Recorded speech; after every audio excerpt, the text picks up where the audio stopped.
Listen. All right. Hello, everybody. Thank you so much for queuing up and waiting patiently for us to get started. My name's Ryan Nash. I've seen a number of names that are familiar hopping in, but I'm the CEO at Gust. We work on Gust Launch. A number of you are Gust Launch customers, and another number of you are also from the larger Gust ecosystem with our free tool set. I'm super excited today to be joined by Emily Lynn, somebody I've been working with for maybe, I don't know, a year and a half or 2 years, at least since the pandemic. So we've known each other's insides of our houses. But Emily works for HubSpot specifically in their startup-oriented program. And something I'm excited about this event is we've had specific requests from our Gust Launch community when we run our other events around safe notes and best structures. But people are like, I would love to know more about marketing and the nuts and bolts and the nitty-gritty stuff of like getting started as a startup with these tools, especially because HubSpot for startups is one of our most popular perks inside the Gust Launch package. It gives you 90% off your first year. It's like very popular among people who use it. And so who better to talk about sales and marketing than HubSpot themselves? So Emily, please introduce yourself with a bit more of your background, and then I'll go over kind of the structure of today's talk and we'll get started. Thanks, Ryan. I was like, we've actually known each other for almost 2 years now since the start of the pandemic. Time flies, but we've every time we talk, we're always in our virtual voids. So it's actually great to see you in your virtual void again. So welcome everyone. I'm really glad to be joining all of you here today. Today's session is brought to you by HubSpot Startups. And for those of you who may not be familiar with HubSpot for Startups, we partner closely with accelerators, incubators, VCs, and other investors alike around the world to accelerate growth for their startups. Some of the things that we provide as part of our program is that we provide exclusive educational sessions and webinar opportunities really focused on building sales, marketing, and growth strategies for startups in today's economy. Access to over 500 software integrations and up to 90% off our software as well through our partnership with Gust Launch. And then a quick intro of myself before just jumping into other things and diving into the agenda. I'm currently leading partnerships and go-to-market growth for the HubSpot Startups program based in New York and really helping startups grow through mentorship. My background actually started in the financial industry and venture capital. I was helping early stage startups raise capital when I realized that no matter how much money you invest in a startup, if they don't have a predictable way to grow and scale their revenue, they will be out of business. Through that process, I became a startup advisor and mentor as well, and really dived deep into all things sales and marketing, as well as automation, which ultimately led to my journey with HubSpot. So this is a combination of my own operating experience and insights I gained and learned from HubSpot. Awesome. Thank you so much, Emily.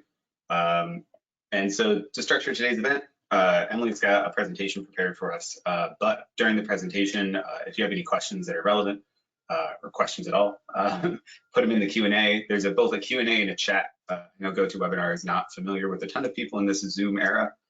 Emily was making me question my decision on using it just moments before we started this, but we're here now. So there's a Q&A thing where you can post questions. I will get to any relevant ones and maybe interrupt Emily and serve them up if they're super topical. Otherwise, I'll let you know, we'll just put them at the end because we'll do an open Q&A at the end. And anybody who is a launch customer here, Emily mentioned it, after the presentation, we'll send a follow-up email that will actually contain both launch and not launch. We'll send you the discount application for HubSpot for startups for coming to this event. So without any other setup, Emily, take it away. Thanks, Ryan. And so let's dive into today's agenda. And in terms of today's agenda, we're actually going to walk through a couple of different things. Firstly, we need to understand, what inbound is all about and why it matters to your automation strategy. We're going to talk about how to decide if it's time to implement automation and how to use CRM data to inform your automation strategy. Then we'll talk about how to leverage automation to save your sales team's time with rep-specific tools like trigger events to capitalize on hot leads, how to use different trigger events and what are they. Then we'll walk through how to use CRM data as workflow enrollment and understand how automation can be created in HubSpot. We're going to talk about how to approach connecting your business processes with automation. Finally, as Brian mentioned, I will open it up to questions at the end for those of you who may have them. Now, without further ado, let's get to it. So first and foremost, let's talk more about inbound first. HubSpot coined the term inbound marketing, and what inbound marketing really means is creating a strategy where you bring leads to you organically and your customers are coming to you organically. They're already seeing you as an additive or help to their businesses. What this means is that for your business, your brand, these leads would convert at a much higher rate. These are much happier customers because that convert faster because they're already better educated on your product and service at this stage. Once these inbound leads come through, you want to be able to nurture and convert them through an automated sales process. So how do you decide if it's time to implement automation, right? Let's talk about how automation can make things easier for you and improve your business. Automation helps you leverage your data to deliver personalized experience to your leads and customers. For example, you can send follow-up emails to a lead as soon as they fill out a form, or you can assign leads based on product interest so they get connected with the appropriate sales rep right away. They don't have to wait like 2 or 3 days until someone follows up. So as the demand for automation software has increased, so has the misconception that it can solve any business problem. A major one being lead generation. You know, this drives brands and businesses to depend on automation to push people through the funnel. So instead of really building relationships, lasting relationships with your contacts, with your customers, you actually end up creating a friction-filled experience for them. So you might deliver, you know, irrelevant content, cause confusion, and ultimately drive people away from your business. When automation is implemented successfully, it can help you accelerate business growth and sustain momentum. This means using the data you have available to you to create a contextualized experience. So automation is like the conductor. The conductor's job is to guide the musicians so they play at the same tempo and volumes to create harmony. Without the conductor, the sounds would be unbalanced. So the pieces of your automation, whoops, sorry about that. So the pieces of your automation strategy are like musicians in the orchestra. Each instrument may sound fine alone. By having conductor, the noise of many instruments are brought together to create a unified sound, just like how automation unifies and enhances the effect of your capabilities within HubSpot. So establishing the foundation for an automation strategy is key. Overall, you want to build a strong foundation before building and implementing an automation strategy to start creating beautiful music for the ears of your leads and customers. Your orchestra should have sections that each serve a purpose. There's content strategy, CRM data, and business processes. Automation serves as their conductor, ultimately. Imagine if the brass section was missing in an orchestra's performance, the piece would feel incomplete. So if you don't have a content strategy, CRM data, or business processes, then you don't have a strong foundation to implement automation. Without the orchestra, automation as the conductor itself has little to do, since its role is to really bring together and enhance the capabilities of your automation. And there are some prerequisites to it when it comes to using automation. So before investing in it, it's important to ask yourself a couple of questions. So you should ask questions like, have you defined your buyer persona or ideal customer? Have you defined, do you have content that actually targets your persona in each stage of the buyer's journey? Are you generating a steady flow of new and qualified leads? Have you defined a marketing qualified lead and a sales qualified lead? Is your current lead nurturing strategy successful and worth scaling? If you answer yes to all these questions, you're probably ready to build an automation strategy for your business. But if you answer no to these questions or to any of the questions, all that shows is that your time and effort is probably better spent setting a stronger foundation first right now. So using CRM data to inform your automation strategy, when it comes to that, CRM data is really a key member of your HubSpot orchestra because it really helps you build a contextualized experience for your contacts, right? So a common use case of automation that relies on CRM data is sending contacts an email based on actions, like email opens. But it's hard to imagine that a single action, like an email open, can actually inform a lead nurturing strategy that delivers the right information at the right time. There's so many data points to choose from. So what does that mean? So that means to build a positive experience, your leads and customers have to be at the center of your automation strategy, right? This means just having email data isn't enough. You need context. Who are your ideal customers? What are their behaviors and preferences? You want access to data across all your marketing channels, like how visitors engage with your blog pages they frequently visited, and interactions with your social accounts and channels. Remember, your CRM is only as helpful as the data you store in it. So it's important to understand what data you have available to you. Now let's take a look at CRM data in two buckets. Now, first, there's data that's in your CRM due to HubSpot's tracking code, and then there's data that's collected without the help of the tracking code. So CRM data that's generated by HubSpot's tracking code is populated in your HubSpot account automatically based on where contacts have navigated on your website and how they've interacted with your landing pages or content. It's the behind the scenes data collection that happens without much action required on your end and includes visitor, activity, and website analytics. Data that's entered into the CRM manually in other ways would come from form submissions by your visitors, manual updates from you, employees, or data imports. It's on you to actually create ways for this data to get into your CRM, whether it's notes from a call or information you ask for in a form. Think about what your team needs to know about your contacts in order to create a personalized experience. So in the end, can I interrupt you real quick? Yeah, sure. I have a question around because we've got startups from every stage, and I think this is sort of relevant to what you're talking about.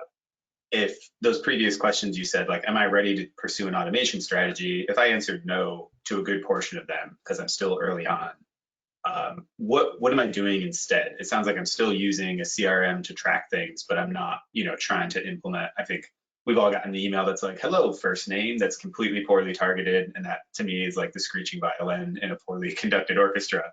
But what as a startup founder, a small team, am I doing probably less scale oriented, but more tactically while I'm waiting to answer yes to all those questions? Yeah, I would say probably start with, so it all comes back to lead generation, and that's why content strategy is tied to that. It doesn't matter, like where you choose to build your content strategy, via social, via blog post, whatever channel you choose to build your build and craft your content strategy. I think the foundation you need to build that before investing into automation is, do you even have enough lead generation? Because if not, you probably should build lead generation first. That's really the foundation of So this is personal emails, community building, sales conversations, literally just doing the day-to-day hustle and benefiting yourself by trying to record as much data, even if it's manual and this and that. Tracking codes help, but if you're doing a one-on-one demo with this person, doing a sales call, literally just exchanging emails or doing phone calls, that's kind of like how you build your lead generation first before you're ready to plug it into a high-performing system. Yeah, I mean, don't get me wrong. I think, like what you mentioned in terms of like doing, you know, all these like highly personalized touch points can still be automated, which I will get into in a few slides. But I think the idea here is like, if you're looking to just automate the crap out of your business processes, but you don't even have enough leads coming through your funnel, then you should look at your funnel first. Like, you should actually build leads, build enough traffic coming through your funnel, or even different funnels first. So that's really the idea. And we have Canon asks a great question, is what would you define, and I know this is going to vary from company to company, but what is enough lead generation? It depends.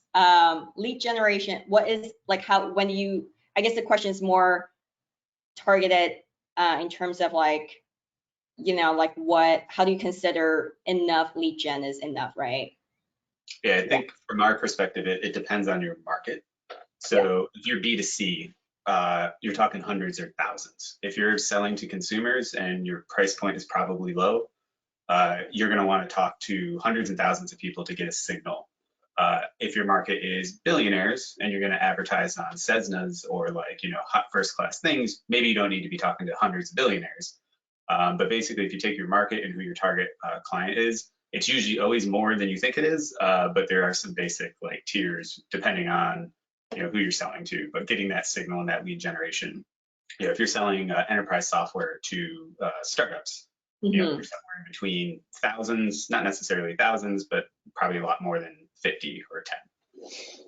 Yeah. I would say, well, so if you're starting out, you set that lead gen target, but you know, the expectation is that you grow that lead gen target every month or even every quarter. So you should set a, you know, month over month target. What do you envision the month over month increase for your lead gen funnel? What is the quarter over quarter increase or growth for your lead gen funnel? So I think you should set it that way. So if you already have like an existing lead gen target, you know, obviously no one would complain about having too much, you know, leads coming through the funnel. So you should always set your target like a little above your existing lead gen target, you know, based on your business model, and, you know, do it maybe like for example, for HubSpot, right? Like we're looking at like almost like 25%, for example, like, you know, more than double, we're targeting more than double lead gen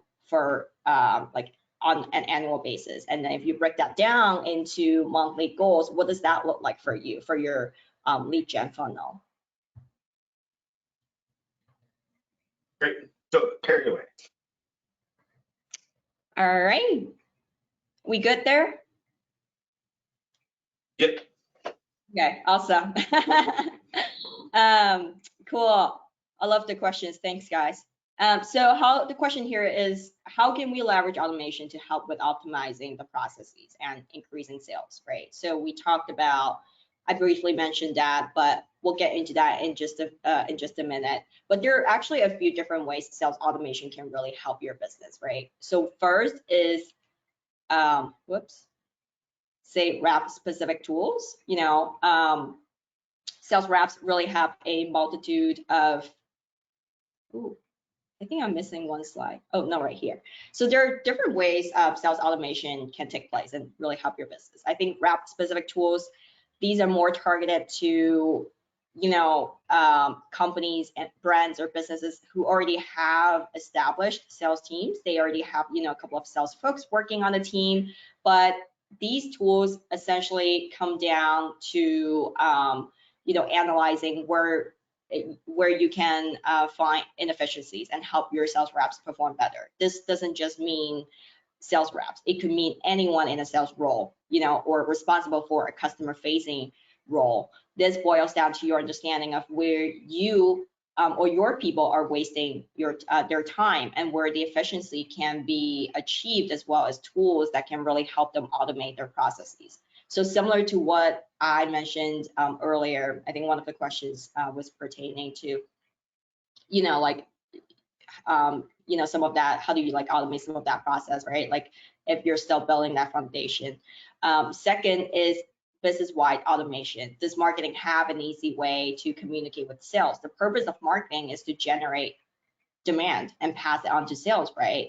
And with that transition and handoff from marketing to sales, one of the biggest pieces of feedback we've been consistently getting from startups is that the sales teams don't understand why certain deals are being passed on to them from marketing, or then marketing just isn't happy with how sales isn't following through with these deals. So you want to automate notifications when deals stall out with relevant trigger events. Thirdly is knowing when to strike. You want to keep track of when it's an important time, appropriate time to reach out to your prospects based on the data you've already collected at the right time and capitalize on these trigger events. Finally, just making it easy for prospects and customers to get in touch with you, with the sales team, and start the sales process when they're actually ready to make a purchase. So I guess let's talk about the rep specific tools first.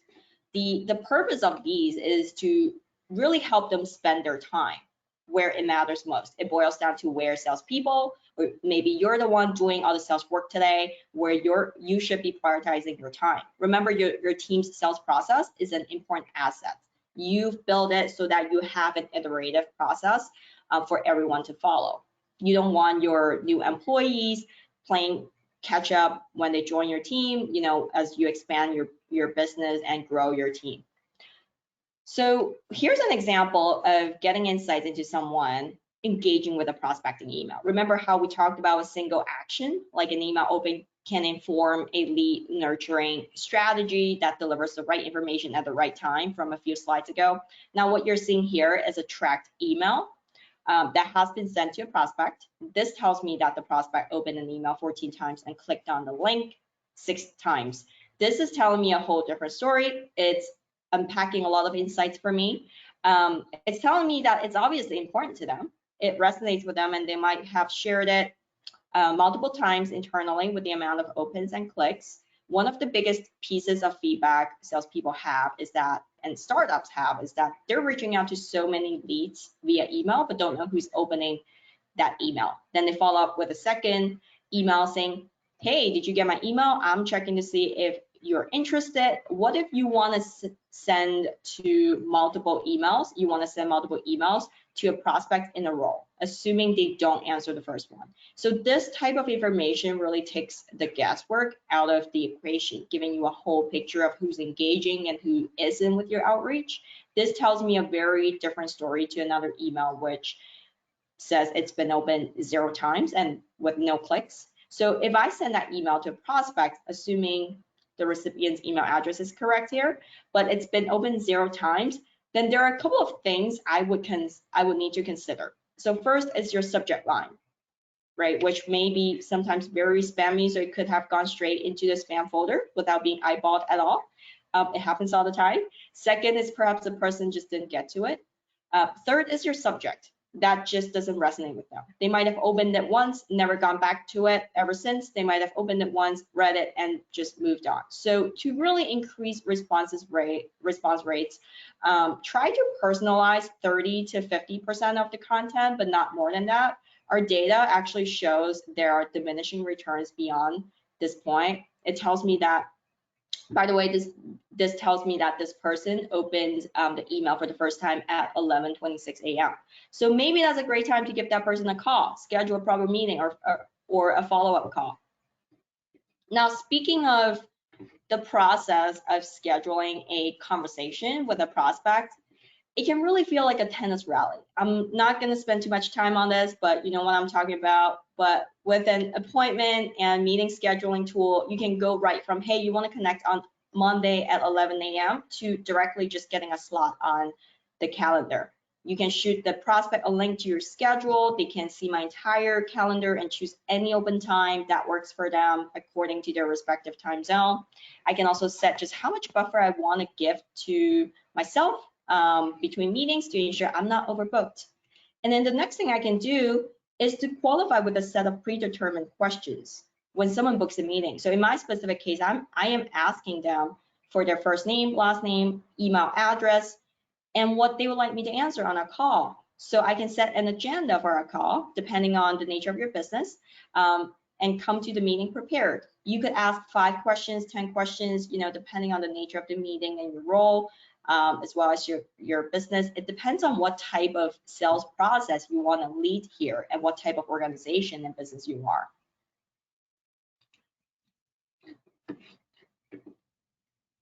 And then one of the other challenges of CRM is you really only get out what you put in. We all know the amazing benefits of having a centralized platform in place. That's conditional to putting information into the CRM. So if you don't put information into the CRM, you don't get anything out of it. Say you get a prospect's voicemail, you try to log the attempt in your CRM, call 2 days later, reach them, log the conversation in your CRM, send them a follow-up email, log the message in your CRM. You're probably just getting tired of all this, right? So automating deal-related activity is a no-brainer.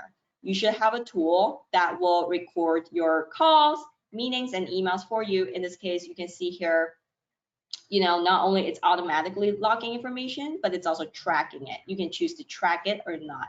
So personally, when I send personal emails, I uncheck the box, so just so they're not tracked in my CRM. But you can uncheck the boxes and really stop tracking those if you want. This way you have data really on when prospects open your email. Click on the links you send or download the documents you attach to the message.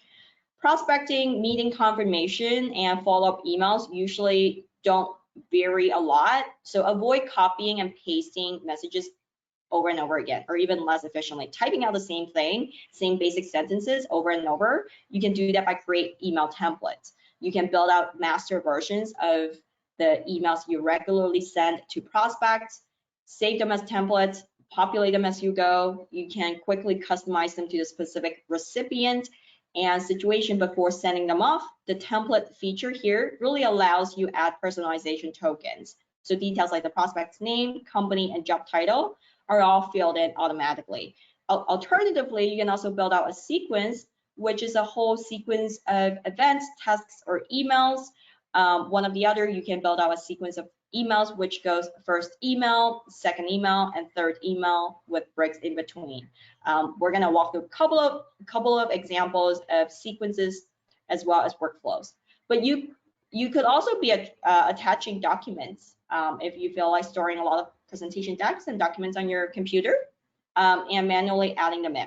You could save them as documents and automatically attach them to a tracked email. This way you gather information on the recipient, such as how long the document has been viewed, specific pages that are being viewed the most. I think this is especially helpful when it comes to, especially you're a startup, sending hundreds of presentation decks to like potential investors when you're like fundraising, right? Like you send that email with the document attached, with your deck attached. You can see how long that deck has been viewed, specific pages that are being viewed the most by your prospective investors. So it can also come in pretty handy when it comes to fundraising too.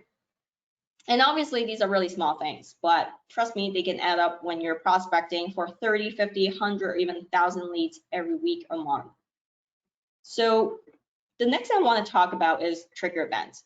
Timing is really everything. If you contact a prospect right after they bought an expensive competitive product, they're not going to bite. But if you find out they're actually in the market for a new vendor, you can reach out to your prospects before they start researching, which ensures that your message will be received with much more interest. So a trigger event, by definition, is an occurrence that creates an opening for a sales opportunity. Sales and marketing automation workflows use trigger events to enable small organizations to scale customer interactions. And when thinking about different trigger events, you should be thinking about your own respective business and the ideal persona you're trying to get in front of. So most trigger events aren't as obvious as a tweet or LinkedIn post announcing or maybe asking, hey, I'm looking for a new product for XYZ purpose. Any thoughts on that? Any recommendations?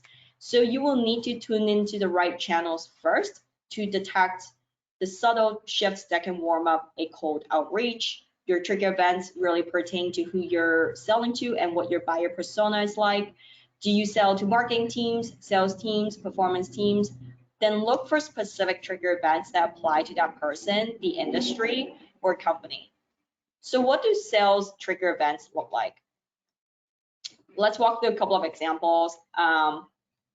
New executives, say a newly hired member of the C-suite has ample authority and the desire to shake things up since they don't have established traditions in their new company, and they're probably looking to prove their value quickly, so they're more open to fresh ideas than most business leaders. It's a perfect time for you to pitch. You can track this type of events with Google Alert for the company name, the company's press releases page, and obviously LinkedIn Sales Navigator. And new job and role for current contacts. If a satisfied customer assumes a different position in their company or just moves on to a new company, reach out and see if they'd like to bring your product or service along for the ride. If your offering made them look good in their last job, they'll be eager to spread the gospel in their new job as well. And you can track this type of events with LinkedIn Sales Navigator. New customer announcement, new product offering. Say your prospect has just landed a significant account. They're about to have a lot more cash rolling in. Reach out with a suggestion on how to use some of that cash to their benefit. And again, you can track this type of event with LinkedIn Sales Navigator. If you're pursuing large enterprise companies, maybe industry news as well, press releases pages, those could come in. Those could be helpful too. Now, so these are just a couple of examples of trigger events that you can use and then create customized messages or templates to reach out accordingly. Anyone who's done prospecting here would have realized that oftentimes 70 to 80% of the email content is really the same, and 30% of the content is where you need to personalize. So the aim here is to leverage trigger events to make your content more relevant and personalized. You could be populating master versions of your email template, and then in that email template, you do a few tweaks to it depending on the situation, depending on the trigger events, right? Say you have an old customer moving on to a new company, you want to kind of like tweak the language a little bit depending on the situation, and then before sending it off. So let's talk about how you can leverage data points in your CRM as workflow enrollment triggers. So enrollment trigger is the criteria you set to automatically enroll contacts into a workflow. Enrollment triggers are data points in your CRM. So as you can imagine, there are hundreds of options when it comes to setting them. By understanding the many different ways to enroll contacts into a workflow, you can feel confident applying automation when it makes the most sense for your business. Let's divide the data in your CRM into two buckets. The first group is data that HubSpot's tracking code collects for you, and the second is data that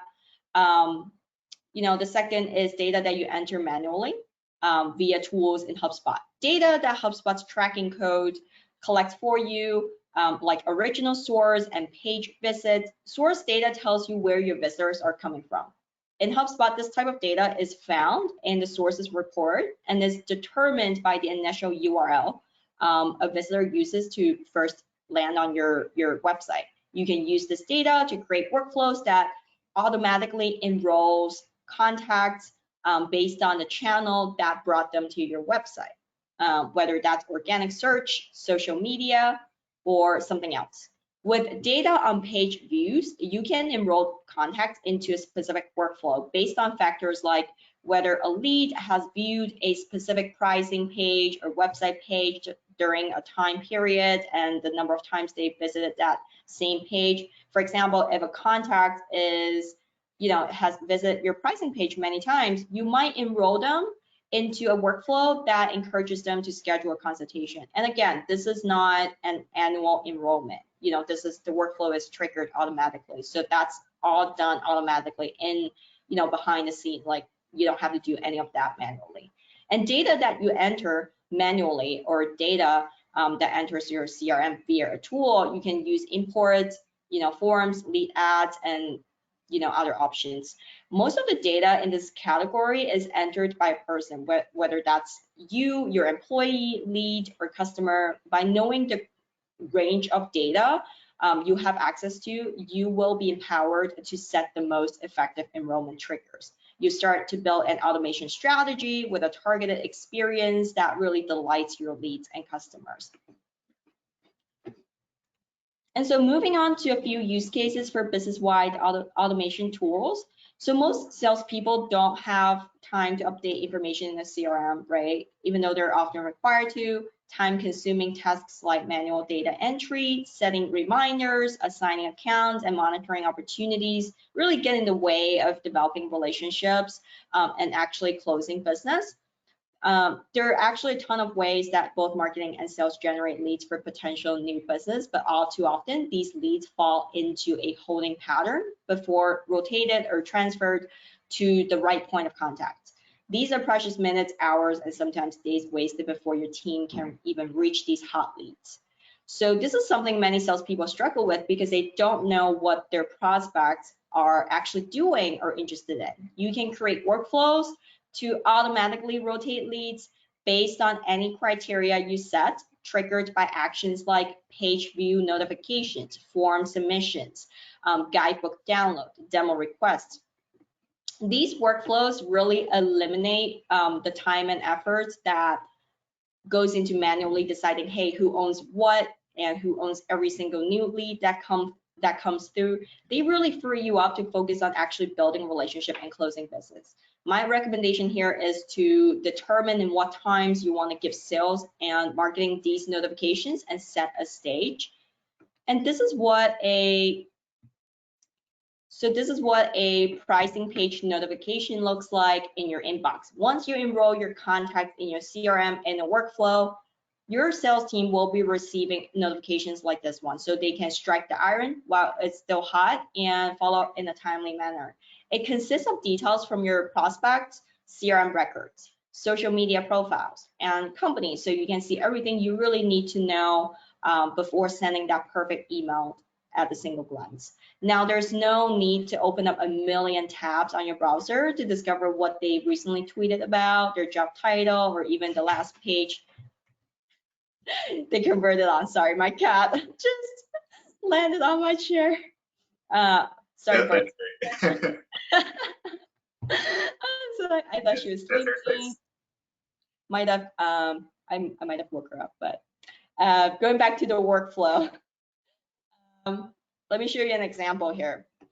So let's say your marketing team has just developed an awesome content offer, right? You know that when someone downloads this content offer, they are a qualified lead. A workflow can continue nurturing that lead for you, for your marketing team, until they're ready to talk to a sales rep, until they're ready to move on in their purchasing journey. So here's how you might use a workflow in HubSpot after a lead takes the action of downloading a content offer. So immediately after the person downloads your content offer, you send them a thank you email with another link to download the offer, just in case they navigated away from your landing page before they saved the download. 3 days later, your workflow sends them a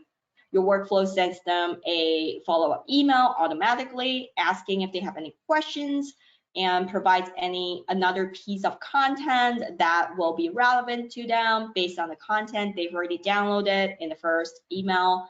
If that person downloads the second piece of content, you might send them a third email a few days later with an option to book time with a sales rep. If that person doesn't download the second piece of content, you might send them a follow-up encouraging them to reach out with any questions. Your workflow could now assign that lead to your newsletter contact list, where they will get regular monthly communication until they take another action that indicates they're warming up.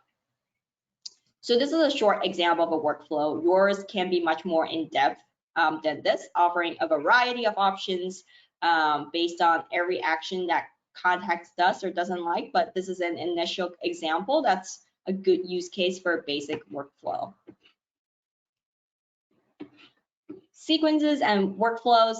We're gonna actually walk through another example of a sequence in just a minute, but the most basic difference in the two tools is that HubSpot sequences are a sales tool and HubSpot workflows are a marketing tool. Let's say your sales team knows your pricing sheet is a great piece of content that usually speeds up the decision-making process for your prospects.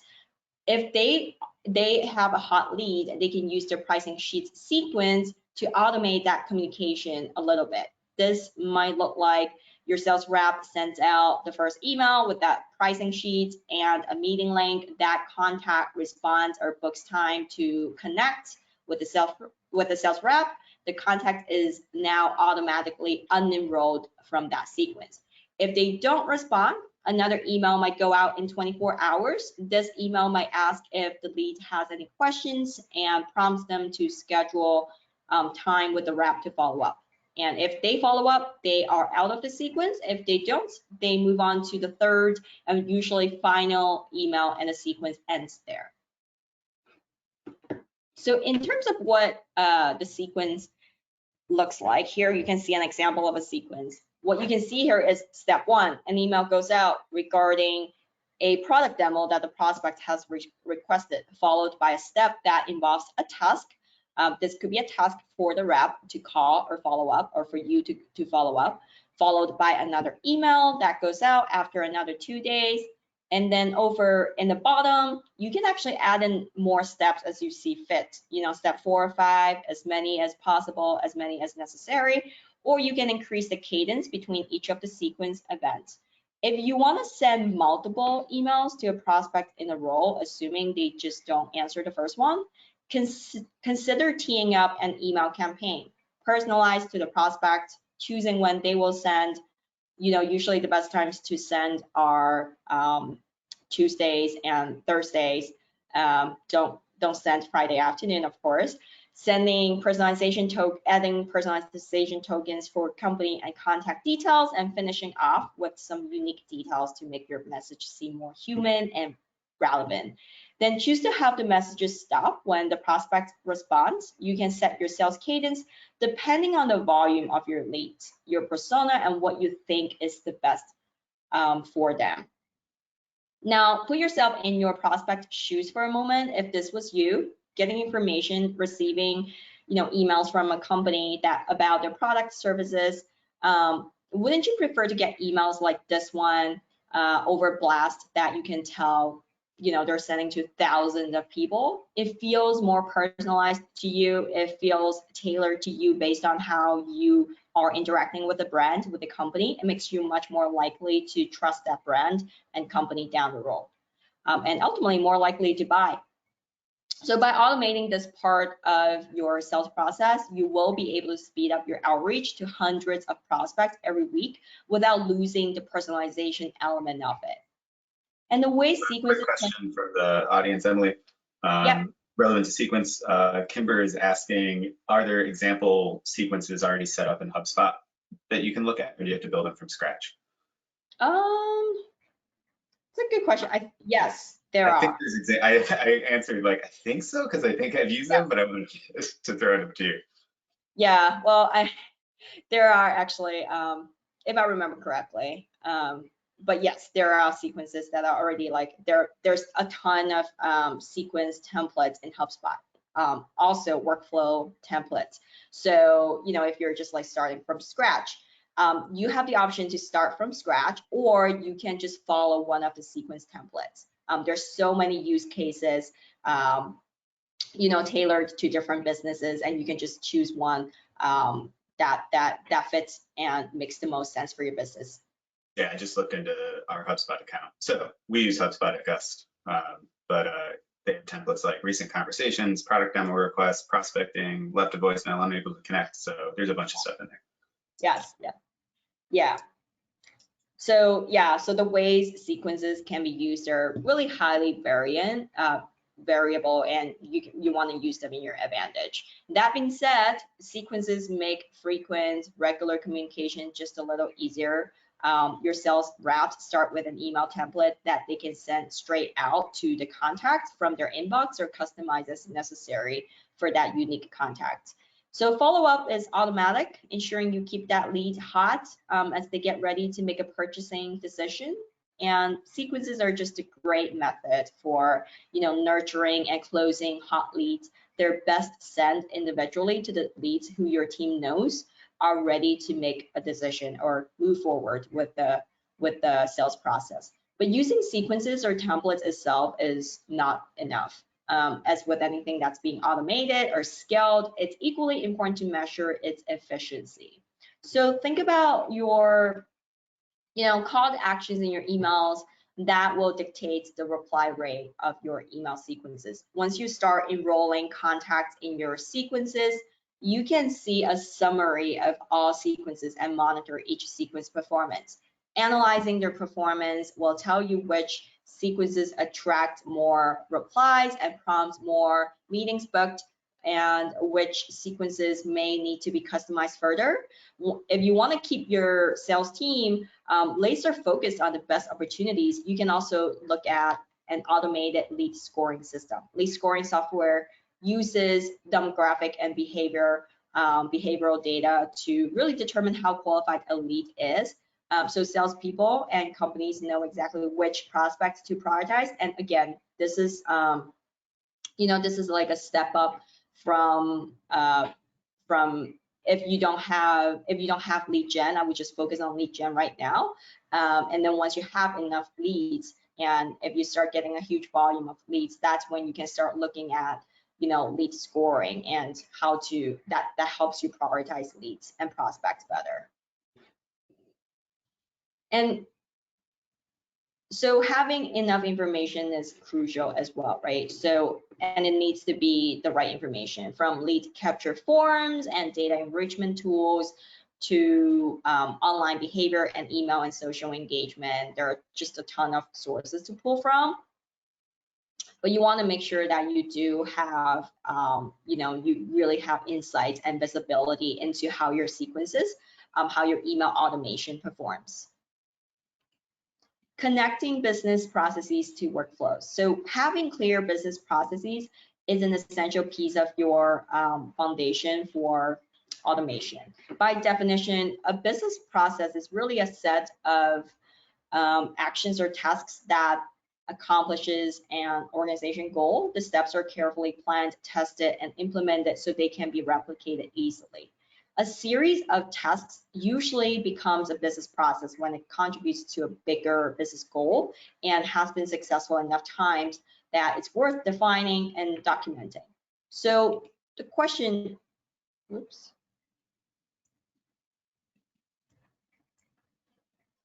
So it takes time to really come up with a business process, right? But the long-term benefits can really help you accelerate business reach and growth. Some of the main benefits, I would say, when it comes to automating business processes with workflows are that, it really saves you time. It saves your whole team's time. It allows you to execute tasks faster. It reduces chance for human error, and it creates a more seamless experience for leads and customers. Now, when it comes to examples of business processes, regardless of whether you're a company with 5 or 500 people, you have business processes designed to meet company goals. Take a second to think of some business processes you have in place today. Are they clearly documented? Are employees bought in and actually adapting them? If you are a newer company or a startup that has yet to document any processes, here are some examples. You can start by having a quote approved, right? Lead handoff between marketing and sales, sending reminder emails to customers before an event, updating contact information, addressing urgent support tickets. Business processes can be for external communication and internal tasks. It's important to note that some of these processes really involve communicating with a lead or customer, while others may be focused on internal tasks. And workflows can be used to automate both internal and external actions as well, not just external communications. When creating a workflow, you want to have a general business process in mind. Do you want to create deals based on completed meetings? Do you want to send a series of onboarding emails? Whatever it may be, it's important to have a clear understanding of what your team is trying to accomplish before you start to build in the tool. So many startups or businesses actually make the mistake of trying to create a process using workflows, and this can lead to chaos, especially if you're testing out a process that creates or updates information in your CRM. You don't want to risk changing or losing valuable contact information. So clear business processes are a key factor in a solid automation strategy. Once you have those set, you can explore workflow actions to see which repetitive tasks you can start to automate. So, and also a lot has been said about sales automation, and I just want to quickly touch on the concept of marketing automation. So we already talked a lot about marketing, actually sales and marketing automation as well, but thousands of businesses today still rely on email marketing to generate results and leads, right? They send blast email after blast to their entire list of contacts and prospects, hoping the message resonates with some of them and gets them to purchase. But does it always work? It's actually hard to tell. Maybe it works for you sometimes, but the reality of the situation is that you're wasting your time and money marketing to people who may never be interested in what you're sharing. You could be burning through your list, annoying your contacts, and causing them to jump ship, leaving you with no opportunity for a future sales opportunity. So from my standpoint, this doesn't sound like a very effective marketing program, or at least not one that I want to use. This is why we leverage a marketing automation system. Marketing automation really allows you to nurture your leads through the entire buying process in a more personalized way, delivering highly targeted messages that actually address their specific barriers to purchase. So I also want you to remember these must-haves to largely automate and scale your processes. What I would recommend is automating with a clear call to action in your email.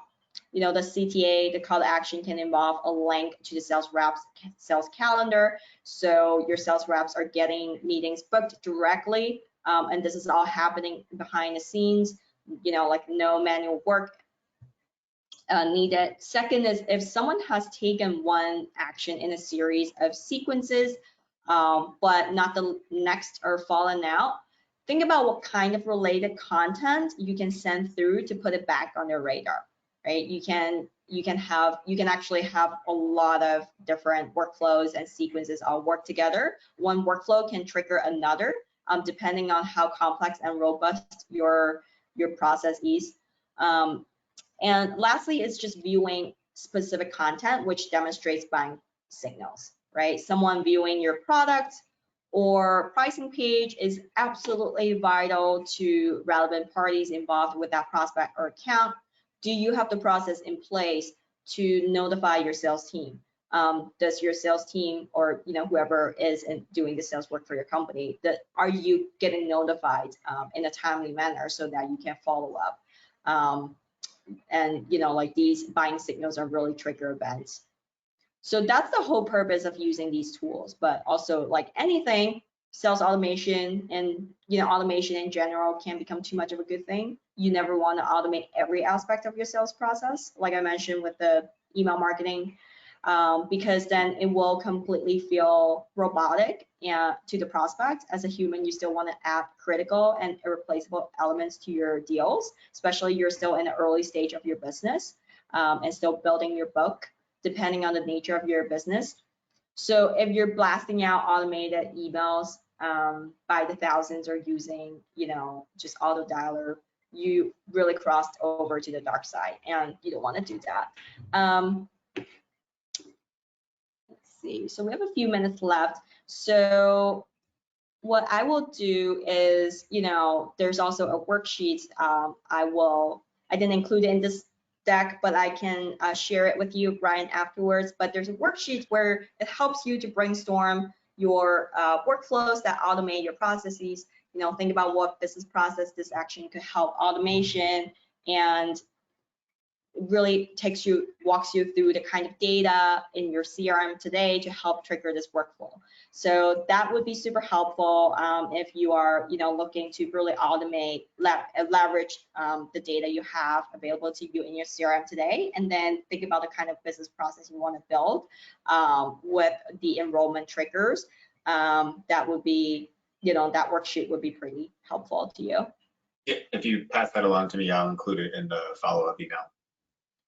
Awesome. So with that, this concludes today's webinar, and I know we finished almost right on time. So I will, if anyone still has any questions.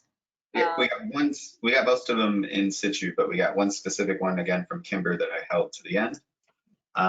Kimber says they are 7 days into launching a landing page using HubSpot.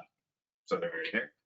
It's a B2B industry niche SaaS company, and they have some organic social sending leads to it. They've already got 20 plus form submissions, which is great. And all of them are from the ideal customer. Her question is, what number of these should we set as a target for introducing automation? So it's B2B SaaS, niche industry.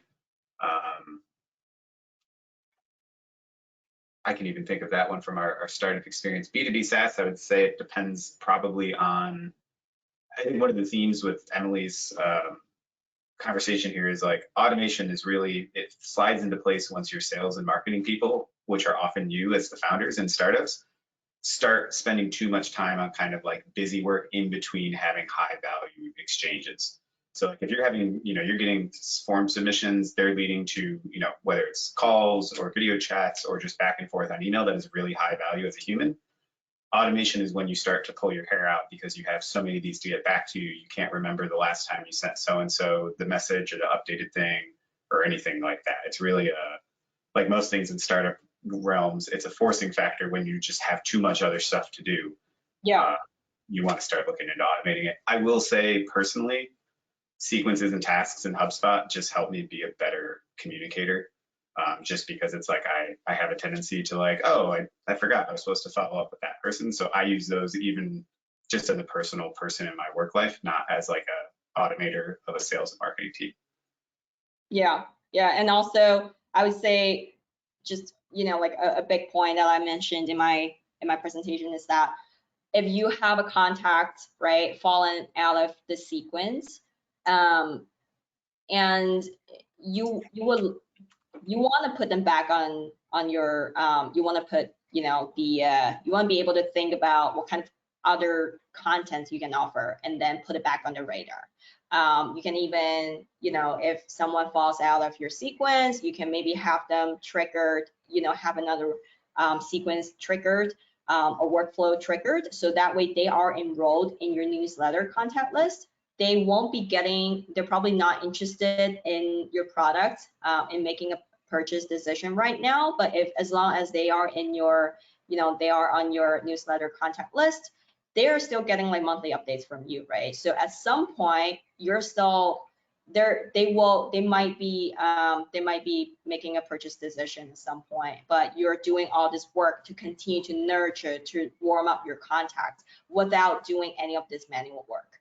So I'll say, like, if you have, if you have some cold prospects that you want to warm up to, consider just, put them into a newsletter list, or think about the kind of content you can offer in addition to the original content you already offered, to put it back on your radar, to just have your brand on their radar. You want to continue to live in their inbox. Awesome. Yeah, and I will say, as somebody who runs a company that has a very long sales cycle, because when people choose to incorporate their startup, it does not tend to be a impulse decision. It's a much more considered position. Having that like warm relationship with our prospects and even our customers is something that's been very valuable just personally for us, because B2B, we're at this weird inflection point of B2C transitioning to B2B, because by people buying Gust launch, they end up incorporating a company, so they turn from an individual into a business. But that kind of stuff is really how we build a lot of our relationships. Yeah, absolutely.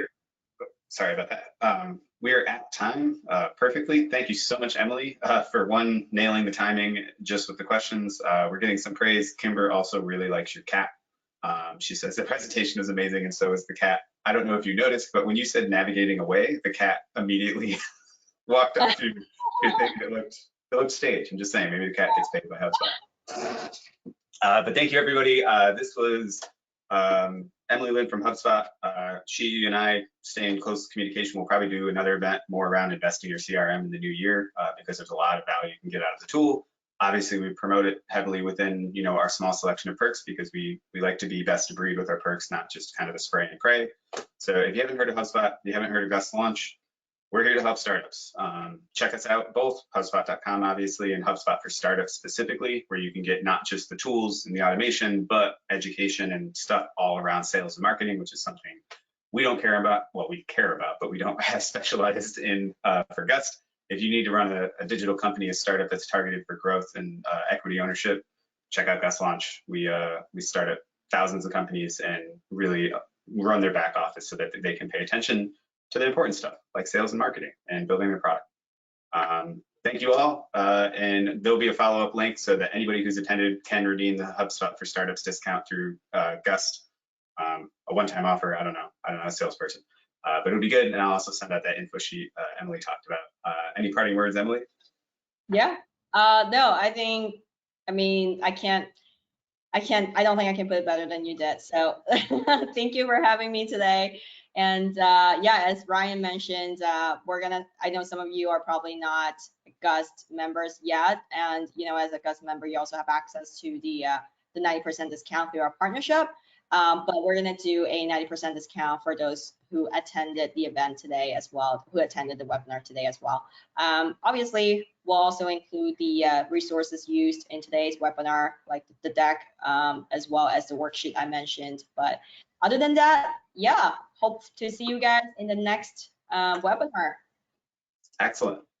You can see as it's gotten dark for both Emily and I, we're both East Coast based and there's no such thing as the sun anymore. So good evening to the rest of you and we'll see you at the next one.